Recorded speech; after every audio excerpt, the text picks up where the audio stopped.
So everyone, বিটকয়েনের next movement কি হতে পারে? অর্থাৎ বিটকয়েন $1,00,000 যেতে পারে, নাকি আবারও বিটকয়েন $70,000 কাছে আসতে পারে? এটাই কিন্তু মানুষের এখন প্রশ্ন। সো আজকের এই ভিডিওতে আমরা টেকনিক্যালি দেখার চেষ্টা করব যে বিটকয়েনের নেক্সট মুভমেন্ট কি হওয়ার চান্স বেশি রয়েছে।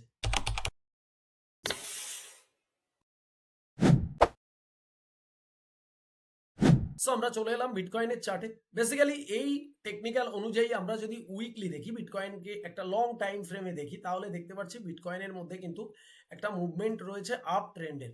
বাট আমরা যখন এই 50 ডে মুভিং অ্যাভারেজকে ব্রেক করতে দেখি, বিগত এর আগে প্রিভিয়াসেও আমরা কিন্তু এখানে এই পজিশনে দেখেছিলাম 50 ডে মুভিং অ্যাভারেজকে ব্রেক করার পরে কিন্তু এই ক্রিপ্টো যে বুল রান, অর্থাৎ যে বিটকয়েনের অল টাইম হাই, সেটা শেষ করে কিন্তু বেয়ার রানের দিকে চলে গেছে। তো সেই হিসেবেই কিন্তু এখানেও সিমিলার একই রকম আমরা দেখতে পাচ্ছি যে 50 ডে মুভিং অ্যাভারেজকে কিন্তু ব্রেক করে বিটকয়েন প্রাইস নিচে চলে এসছে। কিন্তু আমরা যদি দেখি তাহলে আমরা দেখতে পাবো এই লেভেলে কিন্তু একটা স্ট্রং সাপোর্ট জোন আছে। এই যে এটা কিন্তু একটা স্ট্রং সাপোর্ট জোন আছে, যেটা $75,000 কাছাকাছি। এখানেই এসে বিটকয়েন কিন্তু উইক লাগিয়েছে এবং এখানে সাস্টেন করছে। এবারে কথা হয় যে মার্কেটে যেটা চলছে, বুল আর বিয়ার নিয়ে যে সমস্যাটা চলছে, এক শ্রেণীর মানুষ বলছেন বুল রান কিন্তু এবার 26 সালে হবে, আর এক শ্রেণীর মানুষ বলছেন অলরেডি আমরা বিয়ার রানে রয়েছি। তো এখানে কথা হয়েছে যদি বিয়ার রান স্টার্ট হয়ে যায় তাহলে কিন্তু আমরা মার্কেটকে আর অল টাইম হাই বানাতে দেখবো না, হয়তোবা আমরা এখান থেকে বিটকয়েনের মধ্যে একটা জাম্প বা একটা মুভমেন্ট দেখতে পেতে পারি এইখান থেকে, রাইট?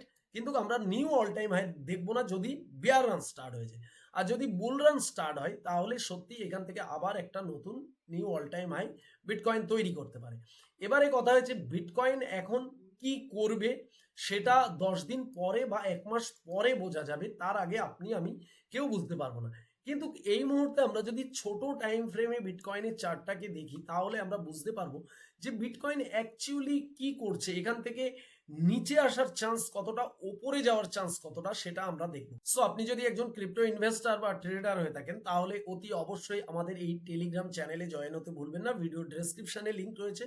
আমরা কিন্তু এই চ্যানেলে টেকনিক্যাল অ্যানালাইসিস, ফান্ডামেন্টাল অ্যানালাইসিস এবং মার্কেটের গ্লোবাল জিওপলিটিক্যাল যত নিউজ আছে সব টাইম টু টাইম আমরা কভার করতে থাকি, যেগুলো আপনি যদি ফলোতে রাখেন তাহলে এই মার্কেটে কাজ করতে আপনার আরো সুবিধা হয়ে যাবে। সো এখানে আমরা একটি পাওয়ারফুল ইন্ডিকেটর ইউজ করব, যার নাম হয়েছে ফিবোনাচি।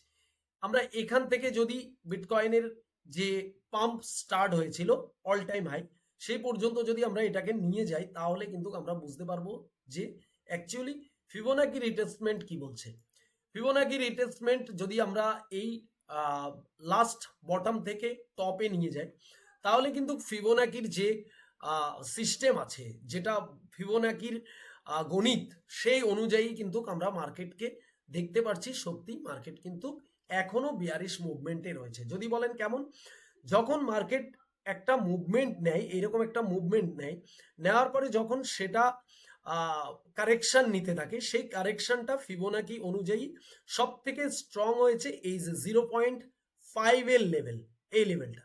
তারপরে যখন এই লেভেলটাকে ব্রেক করে দেয়, লাস্ট যে লেভেলটা সেটা হয়েছে 0.618। এই লেভেলটা থেকেই কিন্তু এই দুটো লেভেলের পর থেকেই আমরা মার্কেটকে কিন্তু রিভার্স করতে দেখি ওপরের দিকে ম্যাক্সিমাম টাইম।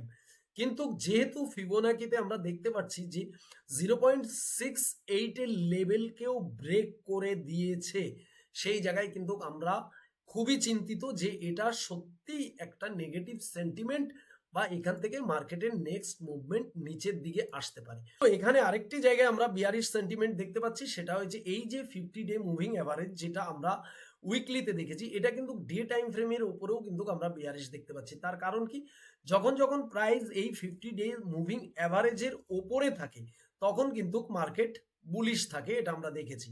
কিন্তু যখন এই মুভিং অ্যাভারেজের নিচে ট্রেড করে তখন কিন্তু মার্কেট বেশ কিছুটা নিচে চলে আসে। সিমিলার এখানে কিন্তু 50 ডে মুভিং অ্যাভারেজকে ব্রেক করে মার্কেট নিচে এসে, তো এখনো পর্যন্ত কিন্তু মার্কেট এই 50 ডে মুভিং অ্যাভারেজের উপরে যেতে পারেনি।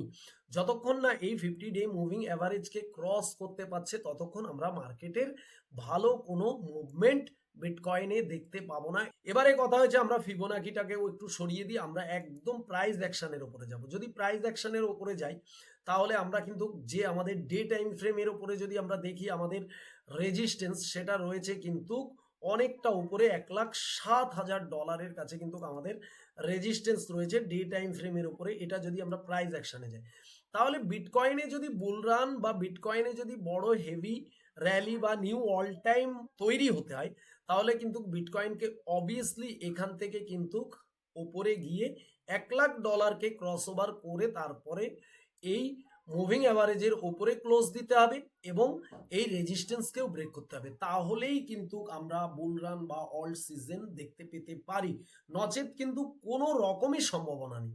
কিন্তু এই জায়গায় চার্ট ওয়াইজ আমরা যেভাবে দেখছি বিটকয়েন কিন্তু এখান থেকে আবারও কারেকশন নেওয়ার চান্স রয়েছে এবং এটুকুও আমি বলতে পারি এই যে লেভেলটা রয়েছে অর্থাৎ এই 80,000 থেকে মোটামুটি $93,000, $13,000 যে মুভমেন্টটা রয়েছে এখানে যদি কারেকশন নেয় বিটকয়েন তাহলে এর 50% কারেকশন নেওয়ার পরে যদি বিটকয়েন এখান থেকে আবার সেন্টিমেন্ট পজিটিভ নিয়ে উপরে ওঠা ট্রাই করে তাহলে কিন্তু আমাদের জন্য গুড নিউজ বা এটা আমাদের জন্য অনেক পজিটিভলি হতে পারে।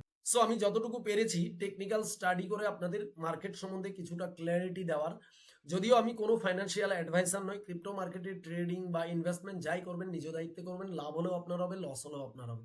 পাশাপাশি আপনাদের বলে রাখি যদি আপনার কাছে এতটুকু ভিডিওটা ইনফরমেটিভ মনে হয় যে আপনি কিছু শিখতে পেরেছেন বা আপনার কাছে এটা অনেকটা অথেন্টিক মনে হচ্ছে তাহলে অবশ্যই ভিডিওতে একটি লাইক করবেন, চ্যানেলে নতুন হলে অবশ্যই চ্যানেলটিকে সাবস্ক্রাইব করে রাখবেন। অবশ্যই আপনার মূল্যবান মতামত আমাদের কমেন্ট সেকশনে জানাবেন যে বিটকয়েনের অ্যাকচুয়ালি নেক্সট মুভমেন্ট কি হতে পারে, এর ওপরে চলে যাবে বিটকয়েন নাকি এর পরে বিটকয়েন আরো নিচে চলে আসতে পারে কিছুদিনের মধ্যে, অবশ্যই জানাতে ভুলবেন না। আর ভিডিওর ডেসক্রিপশনে আমাদের টেলিগ্রাম চ্যানেলের লিংক রয়েছে, জয়েন হতে ভুলবেন না। সো দেখা হবে নেক্সট ভিডিওতে, সবাই ভালো থাকবেন।